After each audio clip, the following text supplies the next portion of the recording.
Attention. बहुत बहुत बहुत स्वागत है असरानी साहब आपका। Thank you thank you thank you. Actually Sony का बहुत बहुत शुक्रिया अदा करता हूँ मैं। कपिल शर्मा एशिया का नंबर 1 एंकर। अरे सर, आज दुनिया भर में कपिल शर्मा शो बहुत जबरदस्त माना जाता है। मैं बहुत बहुत शुक्रिया अदा करता हूँ अपनी तरफ से और हिंदुस्तान की पूरी फिल्म इंडस्ट्री की तरफ से। शुक्रिया शुक्रिया असरानी साहब। आपकी ये तालियां, ये सीटियां हमारे लिए ऑक्सीजन का काम करती हैं। मगर ये रूबरू मुलाकात हमारे लिए बहुत काम की बात है। सिनेमा के पर्दे पे आप हमको देख सकते हैं या टीवी पे, हम आपको देख नहीं सकते। ताली बजा रहे हो, गाली दे रहे हो, जूता फेरो, क्या मालूम। मगर ये बहुत कमाल की बात है। सिनेमा के पर्दे पे हमको वही करना पड़ता है जो डायलॉग राइटर लिख के देता है, बोलना पड़ता है, और डायरेक्टर जो बोलता है। क्योंकि आपने देखा होगा 60-70 साल पुरानी ब्लैक एंड व्हाइट फिल्म में 80 साल का हीरो अपनी माँ को बोलता है, मैं पास हो गया माँ, मैं फर्स्ट क्लास माँ बोलती तू स्कूल कब गया था हरामखोर। आपने देखा होगा ब्लैक एंड व्हाइट फिल्म में हीरो हीरोइन एक जंगल में फंस जाते हैं, तूफान आता है, बरसात होती है, आग जलाते हैं, सारी रात गाना गाते हैं। सुबह उठ के हीरोइन बोलती ये मैंने क्या किया, समाज को क्या मुंह दिखाऊंगी। मैं बोलता हूँ तू रात भर गाना क्यों गाती रही, तेरे बाप ने बोला था। कई बार रूबरू मुलाकात भारी पड़ जाती है। कैसे? मैं फिल्म सिटी में शूटिंग कर रहा था मैं। अच्छा हमारी फिल्म थी भूल भुलैया।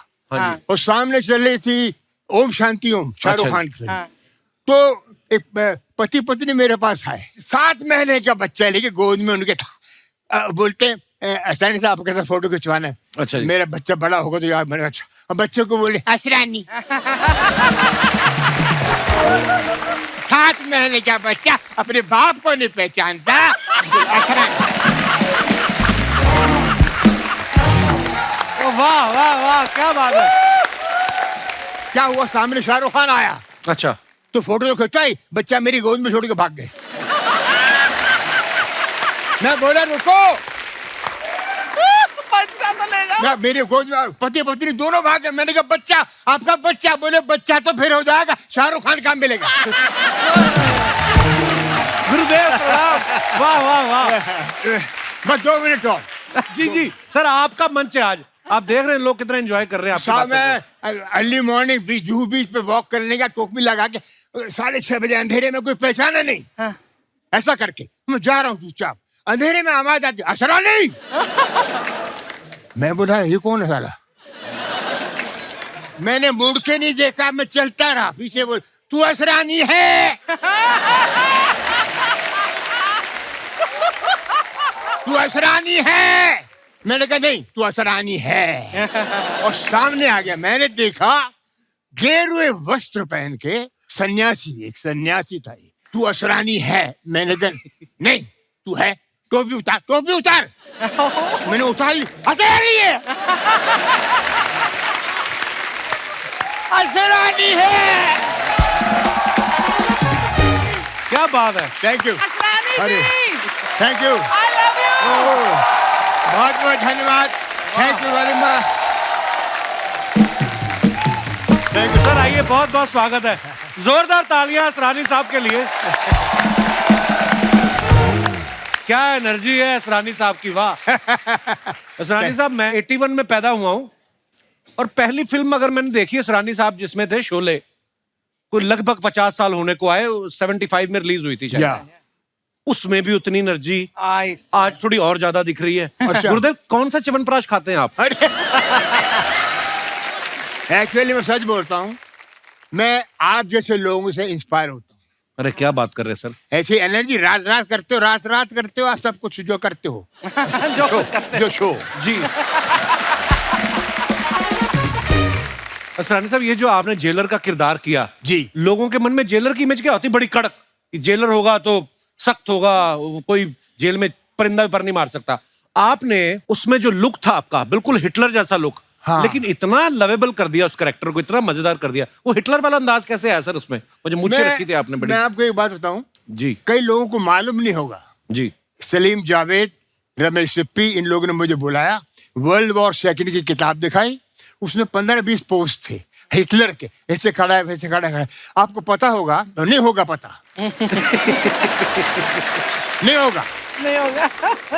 दुनिया के जितने भी एक्टिंग स्कूल हैं उसमें हिटलर की आवाज रिकॉर्डेड है, ट्रेनिंग के लिए, एक्टरों को ट्रेनिंग के लिए। वाह अच्छा। कारण इसलिए बार बार एक्टरों को सुनाते हैं वो कि ऐसी आवाज जिसने अपनी आवाज से पूरे जर्मनी के नौजवानों को ऐसा प्रोत्साहित किया कि अपनी जान देने को तैयार हो गए। या खा ये हफ्ता थे ये बढ़ा या बा ये पे खसे या खा ये भू ये उठा या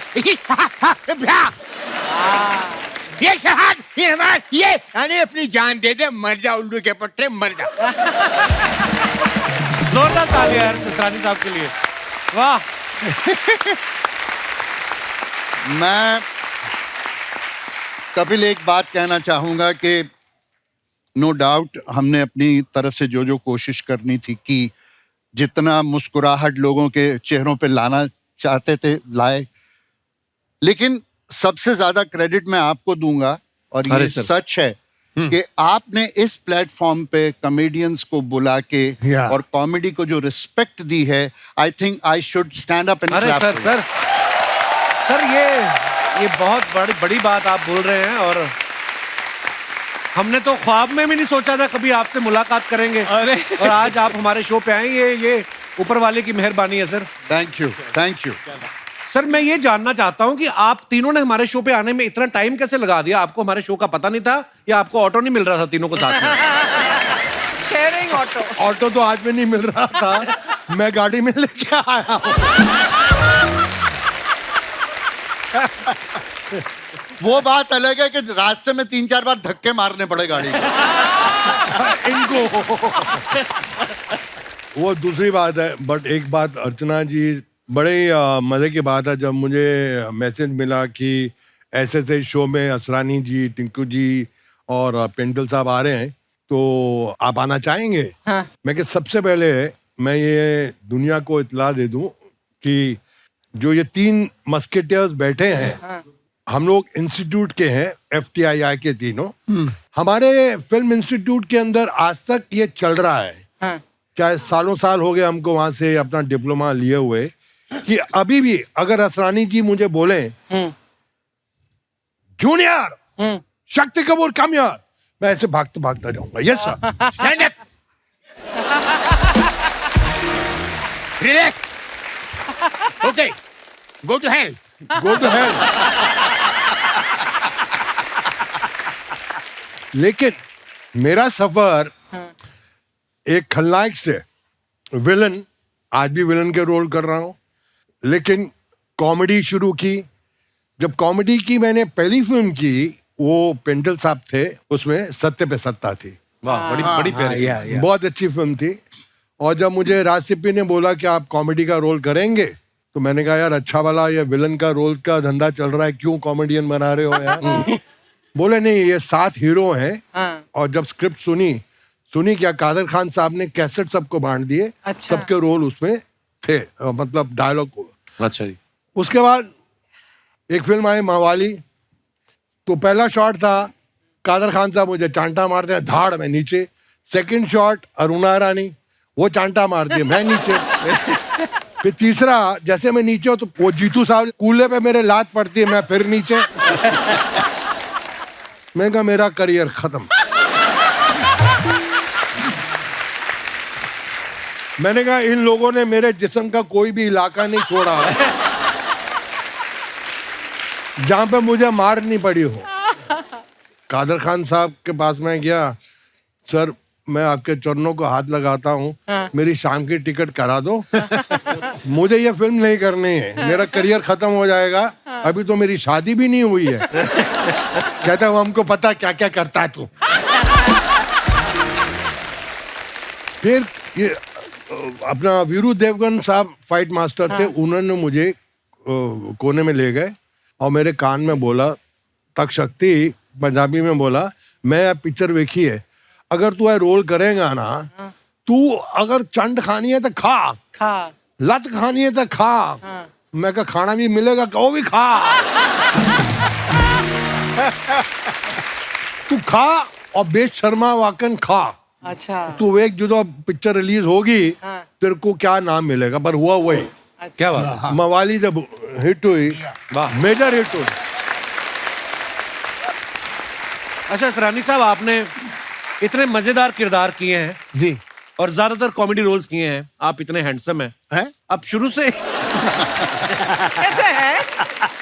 He's very surprised. तो आप शुरू से ही कॉमेडियन ही बनना चाहते थे, या मन में कभी ये भी था कि मैं रेखा के साथ या जीनत मान के साथ हीरो भी आऊं? ऐसा कोशिश तो बहुत की।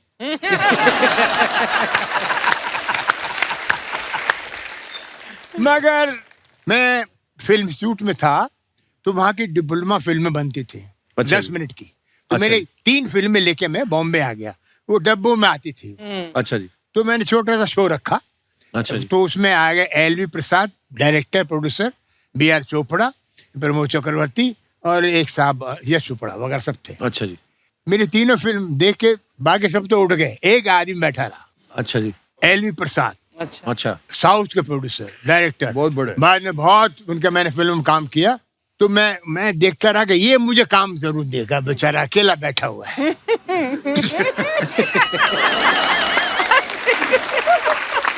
मैं खड़ा हो गया, जाने लगे। बोले भाई क्या रोल दे आपको, कुछ समझ में नहीं आता।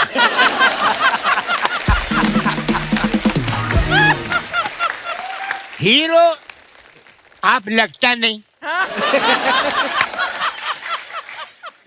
विलेन हमारे पास बहुत हैं, कैरेक्टर आर्टिस्ट की कमी नहीं, मैं क्या रोल दूं आपको? मैंने कहा सर क्या करूं मैं? नहीं बेटर है वापस जाओ।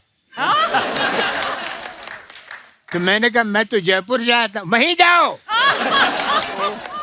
मैंने डब्बे उठाए और वापस चला गया पूना, जयपुर नहीं गया, मैं जयपुर मारेंगे लोग, डब्बे लेके आ गया। वापस पूना गया, वहाँ बैठा लेक्चरर रहा। बने। तो शुरू में ये बड़ा हमारी स्ट्रगल इतनी जबरदस्त थी कि मतलब पूना से हर हफ्ते हम लोग आते थे स्ट्रगल करने। कम एक्टिंग कोर्स करने के बाद 5 साल लग गए लोकल ट्रेन में आना, पूना से बॉम्बे, बॉम्बे जाना जाना। और पहली फिल्म मिली गुड्डी, हाँ, बड़ी बड़ी प्यारी फिल्म गुड्डी थी। ऋषिकेश मुखर्जी साहब की, जिसने मुझे मेरी पहचान कराई। वो भी कैसे मिली? मैं ऋषिकेश मुखर्जी के साहब के पीछे जाता था। मैं 5 साल से लगा था उनको बंगले पे। बोले अंदर मत आना, कुत्ता है, कुत्ता है, कुत्ता है। जैसे मैं आऊं 3 कुत्ते छोड़ देवे। मैं बोलूं दादा नमस्कार, कुत्ते बोलते वापस। एक दिन आ गए, एक दिन गुलजार साहब, 2-3 बंगाली असिस्टेंट, खुद ऋषिकेश मुखर्जी जीप में आके पूना फिल्म शूट में उतरे। बोले असरानी, अरे मैंने कहा आपको रोल मिला। तो बोले इधर आओ, इधर जय बहादुर कौन है? ओ। अरे मैंने कहा हाथ साल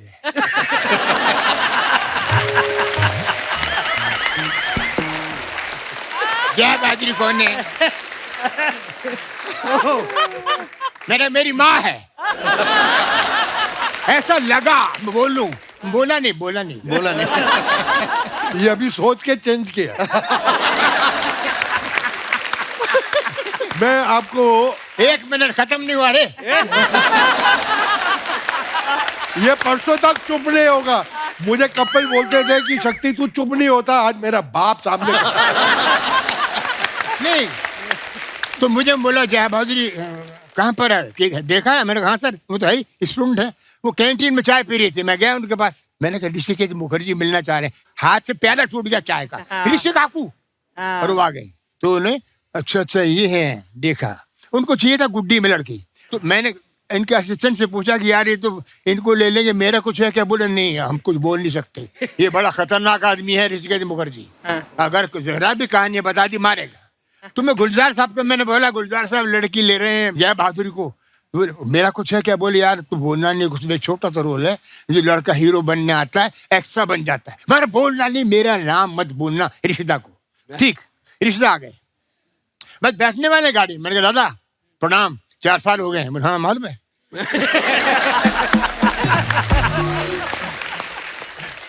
ये लड़की कैसा है, डांस वांस करता है? मैंने कहा बहुत करता। मैंने कहा मैं भी कर सकता हूँ। चांस तो दे यार। नहीं अभी तो हम देखो, हम चिट्ठी लिखेगा, अगर हमको इनका स्क्रीन टेस्ट हो, जब चिट्ठी इधर आएगा तो तुम आके हमको मिलना। मैंने कहा ठीक है जी। अब सर कब आएगी चिट्ठी क्या मालूम। तो मैंने कहा दादा एक लड़का गांव से आज, कौन बोला तुमको? वो हीरो बनने आज किरे साचरे जा मेरे। हम तो गुजरात में नहीं, तुम साचरे की बोल से तुमने खाया। गाड़ी में बैठ के चले गए और चिट्ठी आई। मैं चिट्ठी से पहले मैं पहुंच गया। तुम क्यों तुम कैसे आ गया? एनीवे साहब, वो 2-3 सीन किए मैंने। गुड्डी फिल्म सुपरहिट हो गई, प्यार बहादुर सुपरस्टार बन गई और मुझे 8 फिल्में मिल गई गुड्डी के बाद। वाह वाह वाह, क्या बात है। जैसे टीकू सर और शक्ति सर का ना बिल्कुल आंकड़ा उल्टा है। जैसे शक्ति सर हैं, इन्होंने जितने खतरनाक रोल किए ना, मैंने सुना है कि बैंक में अपने पैसे भी जमा कराने जाते थे ना, तो वो कैशियर अलार्म बजा देता था पुलिस को कि शायद डाकू आ गए। टीकू सर का उल्टा है, ये इतने क्यूट लगते ना कि इनकी बैंक की कोई EMI लेट भी हो जाए ना तो बैंक वाले कहते कोई नहीं, आ जाएंगे, क्या जाएंगे। इतने क्यूट है टीकू सर। टीकू सर, आपकी क्यूटनेस का कभी आपने फायदा उठाया? मैं एक बार नो एंट्री से जा रहा था, पुलिस वाले ने मुझे पकड़ा। बीवी अच्छा भी जी। साथ में थी और कौन साथ में था? हाँ, बीवी साथ में। किसकी? मेरी। यार ये आदमी बदनाम कर देगा मुझे। अपनी बातें मुझ पर थोप रहा है।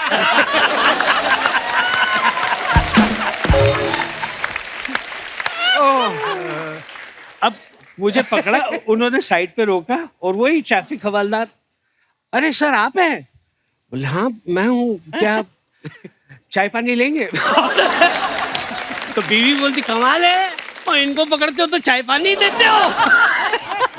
और फिर मुझे कह रहे हैं कि आज हम घर पे जाके बताएगा हमने आपको पकड़ा। तो मैंने कहा मैं घर पे जाके बताऊंगा आपने मुझे छोड़ा। वाह यार वाह। तो these are the things which हमको एक कहते हैं ना कि ये सारी चीजें मिल जाती है once you are known and जी।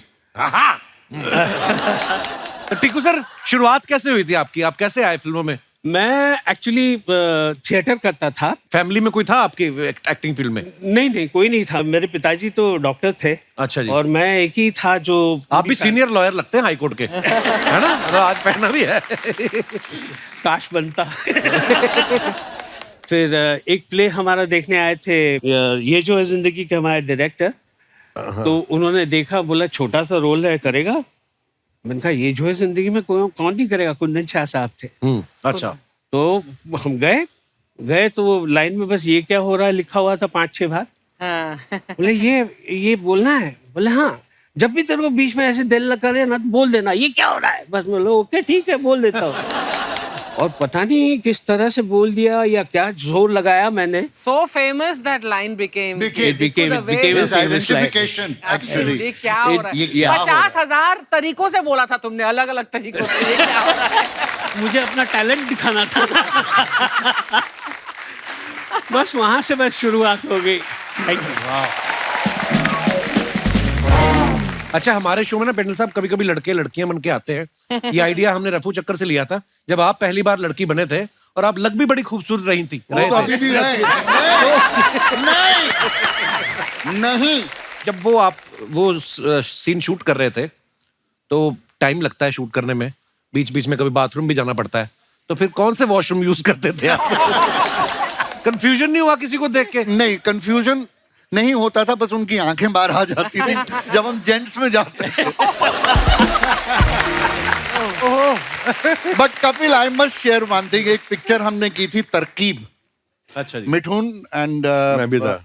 हाँ, इसी की बात बता रहा हूँ। उसमें एक सीक्वेंस ऐसा था जिसमें इसको लड़की बनना था अच्छा। एंड बिलीव मी ये लड़की बन के इतना कॉन्शियस था तो हम खास इसको छेड़ते थे ना करना यार जरा से थे ना करना यार ये पानी पानी हो रहा था शर्म के मारे अरे यार देखो कोई लड़की बनता है तो यूं यूं करो ना ये जो करते थे तो वो कोई किसी के साथ भी ना करे यार। अरे सच्ची बोल रहा हूँ। और दोनों मेरे सीनियर इंस्टीट्यूट के और मैं इनका जूनियर और जहाँ वो शॉर्ट कट हो मैं जाके बैठूं और ये दोनों का एक का मतलब ओह माय गॉड। बस बस हो गया समझ गए समझ गए बस। आज तक दर्द होता है।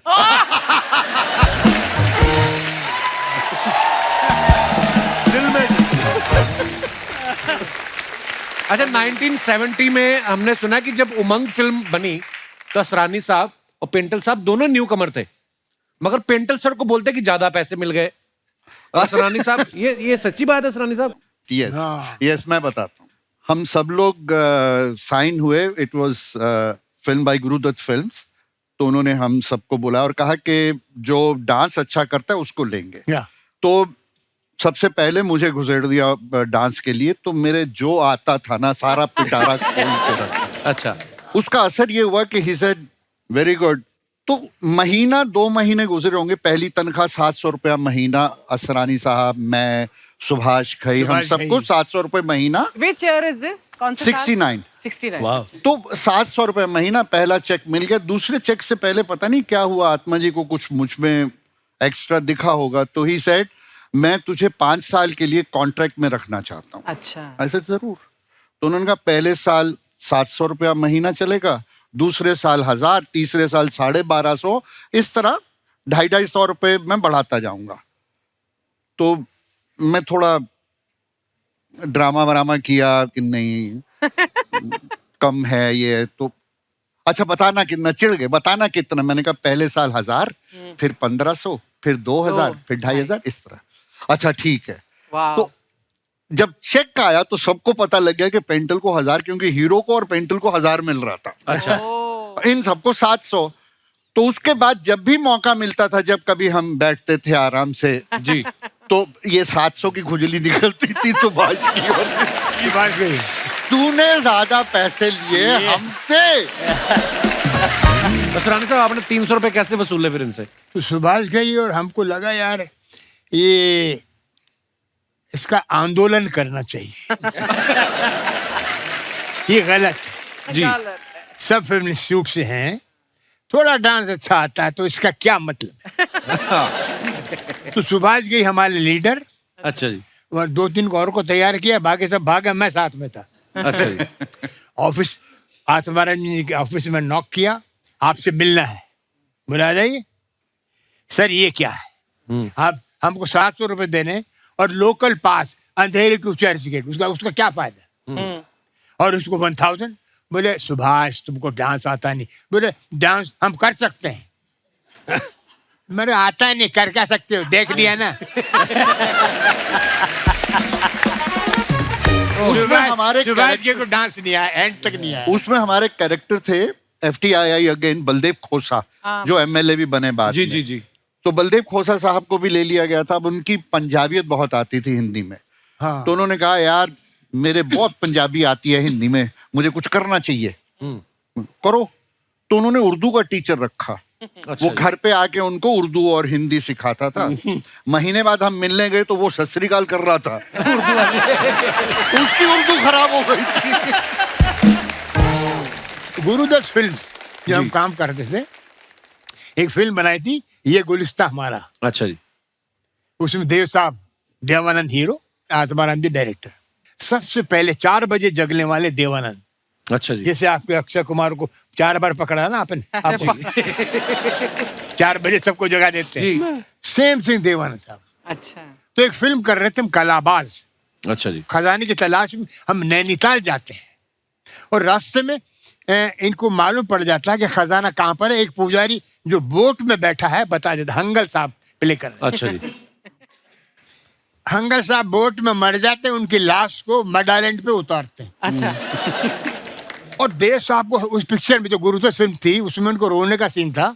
लोगों ने उनको बोला किसी ने कि आप स्क्रीन पे रोते हुए बहुत खराब लगते हैं, मत रोइए। अच्छा। अब उनको याद आया, तो अशोक रॉय है डायरेक्टर, सर ये बाबा ने आपको सब बता दिया खजाना, अभी थोड़ा सा आपको आंसू आएंगे। आंसू सुनते ही देव साहब कि जैसा बहुत सेंटिमेंटल सीन है, आप इस पुजारी ने आपको सारा खजाना बता दिया। खजाना बता दिया आपको, सिर्फ अटैचमेंट हो गई बाबा से, अभी आपको आंसू आएंगे। वो खुद रो रहा है डायरेक्टर, अच्छा। उसको देख रहा देवान। अशोक बंदा कमाल। प्रभु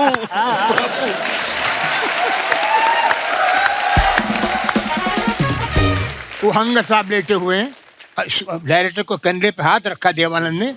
Ashok you are wasting time, आदमी मर गया, बाबा ने खजाने का पता बता दिया। कट। अशोक बाबा मर गया, मर गया, मर गया।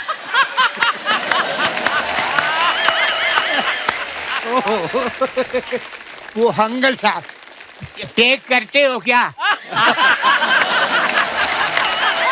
टेक। ये क्या चल रहा है? ये क्या चल रहा है?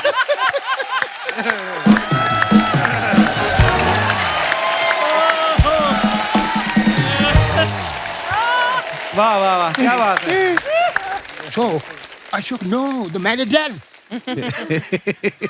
He finished. Take, चुप यार, what's your problem? What's your problem? Why? We're talking, we're discussing. नहीं वो बोलते हैं मेकअप, चादर हट जाएगी तो मेकअप कर लूं। मैंने मरा हुआ है तुम, कैसे मेकअप? क्या what's going on here? What's happening here?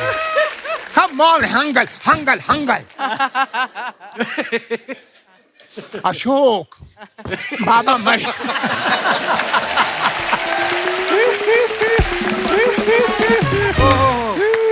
एक मिनट जी सर, प्लीज प्लीज। मैं इनको रोल सुनाने गया, हंगल साहब की बात करता हूँ। ये इनकी एक शॉप थी यहाँ पे क्रॉफर्ड मार्केट में। ये बेसिकली टेलर थे, टेलरिंग की शॉप। अच्छा। टेलर। और टेलर भी कैसे, ओनली डिप्लोमेट्स के कपड़े सीते थे और ऑर्डिनरी आदमी के नहीं। अच्छा जी। तो मैं इनके पास सुनाने गया, चला मुरारी का रोल सुनाने। मैंने कहा सर आप एक टेलर हैं? कहते वो तो मैं हूँ।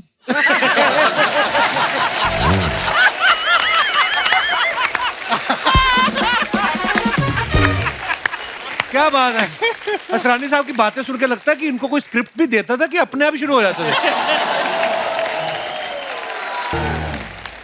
अच्छा, स्पेशल 26 आपने देखी है। अक्षय कुमार साहब ज्वेलरी की दुकान लूट लेते हैं टिक्कू सर की। फिर 1 और 1 11 में गोविंदा और संजय दत्त इनकी तिजोरी लूट लेते हैं। फिर तकदीर वाला में रवीना टंडन इनकी ज्वेलरी की दुकान लूट लेती है। आपने कभी मैडम को कहा है अपनी वाइफ को कि देखो मुझे तो लोग लूटते रहते हैं, कभी मैं ऐसी शूटिंग कर रहा हूं तो तुम भी आ जाओ लूटने? या कभी आप सोना खरीदते हैं, आपको टेंशन होती है कोई लूट कर ले जाए? सारे नकली जेवर होते हैं तो क्या उसको लूटने के लिए बना हो। सर मैंने सुना कि जब आप थिएटर करते थे टिक्कू सर जी। तो आपने बताया नहीं था घर में किसी को? नहीं, बेसिकली उस जमाने में घर वालों को पता ही नहीं होता कि ये क्या कर रहा है। तो पता कैसे चला फिर उनको? फिर वो था कि मैं थिएटर करता था और प्रोफेशनल थिएटर में लग गया। और फिर एक बार पिताजी हैंगिंग गार्डन पे गए थे और किसी ने उनको बोला कि ये टीकू तलसानिया है कौन? अच्छा। बोले मेरा बेटा है, कुछ किया है क्या, कुछ गड़बड़ की उसने? बोले नहीं, उसका एक प्ले चल रहा है, बहुत अच्छा है। अच्छा जी। आपने देखा या नहीं? तो बोले नहीं देखा। उस दिन सुबह सुबह वो जलेबी गाठिया लेकर आया, मुझे उठाया, मुझे कहा उठ, आज तेरी वजह से मैं पहचाना गया। क्या बात है। तो दैट इज वो एक मोमेंट है जो मैं जिंदगी में कभी नहीं भूलूंगा। मोमेंट। क्या बात? असरानी साहब एक बात बताइए, जैसे आजकल सोशल मीडिया पे झट से पता चल जाता है कि अच्छा फिल्म को ये इतनी ओपनिंग लगी, इतना रिस्पांस आ रहा है। उस समय तो सोशल मीडिया इतना एक्टिव था, सोशल मीडिया था ही नहीं मतलब। था ही नहीं। तो आपको कैसे पता चलता था कि आपकी फिल्म कितना वर्क कर रही है? कभी छुप के आप गए अपनी फिल्म देखने किसी थिएटर में? नहीं ऐसा कुछ नहीं है, मगर 2-3 एक्टर थे जिनसे मालूम पड़ता था कि फिल्म की वैल्यू क्या है। जितेंद्र और ऋषि कपूर, अच्छा जी। ये इंफॉर्मेशन थे पूरी जिंदगी की वाह। फिल्मों के। जैसे फिल्म लगेगी, कितनी खिड़की में कितना, खिड़की में कितना, उसमें कितना, उसमें कितना। तो एक फिल्म में एल प्रसाद साहब डायरेक्टर थे, जितेंद्र आए।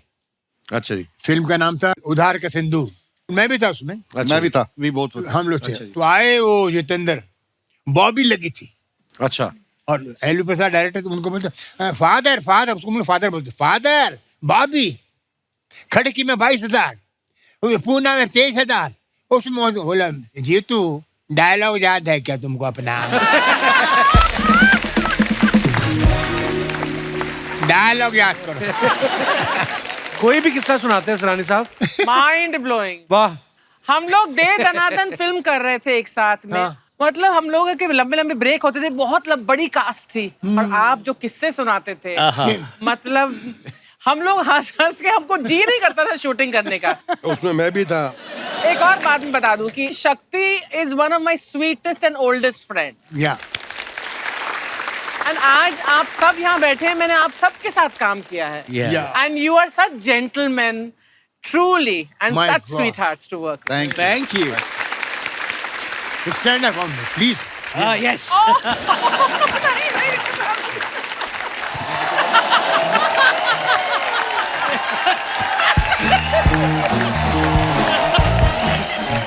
Happy birthday, happy birthday.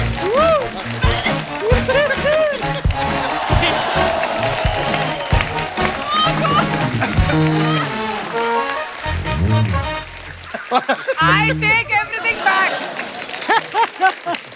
Very nice, thank you so much, बहुत मजा।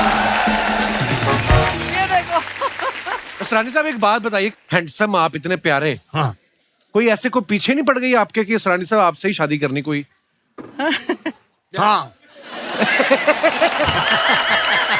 पड़ी थी, पड़ी थी। अच्छा जी। और मैं शूटिंग कर रहा था पहलगांव कश्मीर, वाह। और काफी नामी एक्ट्रेस, नाम नहीं लूंगा बेचारी मारेगी, वो पीछे पड़ गई। मैंने कहा देखिए मैं तो चरित्र अभिनेता हूँ, मैं कोई हीरो नहीं, ये नहीं, विलेन नहीं, कॉमेडियन को कोई देखता नहीं, फिर भी हीरोइन तो देखते कभी नहीं देखा, कॉमेडी हट या कर। तो आप मुझसे क्यों चाह रही? बोले नहीं तू अच्छा लगता है लल्लू।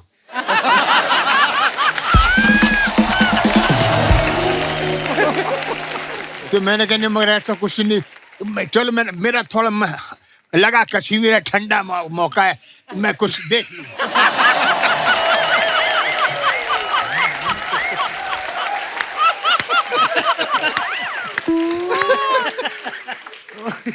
तो बोलते देख लेना बाद में अपनी वाइफ को सुट, तब मेरे बगल में आना। मैंने कहा चारी चार। सर ये सवाल मेरे, ये जनता जनार्दन के सवाल हैं जिन्होंने हमें भेजे हैं कि आप सब जो है इतने हंसाया लोगों को, तो कभी ऐसा हुआ किसी बात को आप सीरियसली बोल रहे हो और सामने वाला मजाक समझ बैठा हो? ऐसा होता है आपके साथ? हाँ कई बार होता है, ऐसा होता है, होता है। आगे बढ़ूं मैं, अगला सवाल। कभी ऐसा हुआ किसी हीरो की इमेज को देख के लगा हो कि यार इससे हमारी नहीं बनेगी, और बाद में सबसे ज्यादा उससे बनी हो? ऐसा होता है आपके साथ? ये मेरा काका जी के साथ हुआ था, राजेश खन्ना साहब। राजेश खन्ना साहब के साथ हम लोग शूट कर रहे थे इन नटराज स्टूडियो। मैं उनके साथ नहीं शूट कर रहा था, मैं दूसरी फिल्म की शूट कर रहा था, और काका जी मिले, and he was a known actor, I was an actor, and हमें इंस्टीट्यूट में ये सिखाया गया कि रिस्पेक्ट द एल्डर्स। तो मैं बड़े प्यार से उनके पास हेलो करने गया, he didn't acknowledge and went off. अच्छा। तो मैं भी पंजाबी में कहा हट करके, then we started working together. अच्छा जी। और उसके बाद मुझे ये एहसास हुआ कि he was one of the finest human beings. Probably उस समय वो उस जोन में थे जहां उन्होंने मुझे देखा ही नहीं, एक्चुअली अपनी टेंशन में, अपने प्रॉब्लम में, कभी-कभी कहीं ऐसा समवेयर होता है। ही जस्ट डिडंट रियलाइज कि मैं हेलो कर रहा हूँ या कुछ कर रहा हूँ। तो वो एक मिसअंडरस्टैंडिंग बाद में हमारी पूरी हुई। देन हम लोग वर्ल्ड घूमे, शोज पे गए, I was one of his favourite. अच्छा, आप और असरानी साहब ने कभी गए लाइव टूर किया आपने? नहीं, लाइव शोज नहीं किया असरानी साहब के साथ। पर असरानी साहब आप अगर करें तो आप तो मेला लूट ले। लूट लेते हैं, है ना, लूट लेते हैं। मैंने बहुत शोज किए इनके साथ। एक छोटी सी बात बताऊंगा कि what I've seen Asrani sir comparing shows and the big stars in the show, big stars. मतलब जब उनका इंट्रोडक्शन स्टेज पे आना होता था तो असरानी जी कराते थे कि अब आपके सामने। मैंने उन स्टार्स को असरानी जी के पास कान पे जाते हुए सुना है, असरानी जी मेरा इंट्रोडक्शन थोड़ा इससे ज्यादा अच्छा करना असरानी जी, प्लीज प्लीज प्लीज. मतलब he was so good in comparing shows all over the world. Big hand to Asrani साहब. तो असरानी साहब आपने तो लाइव शोज भी बहुत किए होंगे उस समय, तो कोई किशोरदा का किस्सा कोई मजेदार सा सुनाइए ना प्लीज. 4 लाइनें, 5, जो जितना भी आपका मन. किशोर कुमार जी के साथ कलकत्ते में अच्छा जी. भपी लहरी का शो, उसमें बाद में किशोर कुमार आने वाले हैं और मैं अनाउंसर हूँ. अच्छा जी. नेताजी सुभाष ऑडिटोरियम खचाखच भरा हुआ. तो भपी लहरी को इंट्रोडक्शन कर दिया हमने कि ऐसा किया वैसा किया. भपी लहरी आप इन्होंने हिंदुस्तानी म्यूजिक से करते करते रॉक एंड रोल ये वो. भपी लहरी 4 गाने हो गए, 5 गाने हो गए. किशोर कुमार आके बैठ गए कि भाई तो असरानी, मैंने कहा सर ये 5वां गाना हो गया है, अभी आपको 2 गाने के बाद आना है, तो मैं तैयार होता हूँ. शुरू हो गया. अब भपी लहरी गाए, 8वां गाना आ गया तो किशोर कुमार फिर मैं गया, वो रेस्टलेस हो गए. 9वां गाना चल रहा है, क्या क्या कर रहा है असरानी, इसको हटाओ यार. मैंने सर मैं कैसे करूं, 15,000 आदमी बैठे हुए हैं. और भप्पी लहरी के फादर आ गए, ना ना क्या गान है. क्या गाता है, क्या गान है रे, हे रे भप्पी रे. 10वां गाना हो गया, अभी क्या करे साहब. किशोर कुमार बोले यार तेरे बस का रोग नहीं बेटा, मुझे जाना पड़ेगा. अच्छा. अब ये खुद ही आए, मेरे को हटाया. किशोर कुमार जरा म्यूजिक बनाएंगे प्लीज. भपी रे भपी, अरे भपी रे भपी, अरे भपी रे भपी, तू जाता क्यों नहीं, तू जाता क्यों नहीं. अरे भपी रे भपी, तू जाता क्यों नहीं. अरे भपी रे भपी, अरे भपी रे भपी, जा जा जा ये भपी रे भपी, भपी रे भपी, जा ये. अमर शौची बंगाली में शुरू हो गए. किशोर कुमार.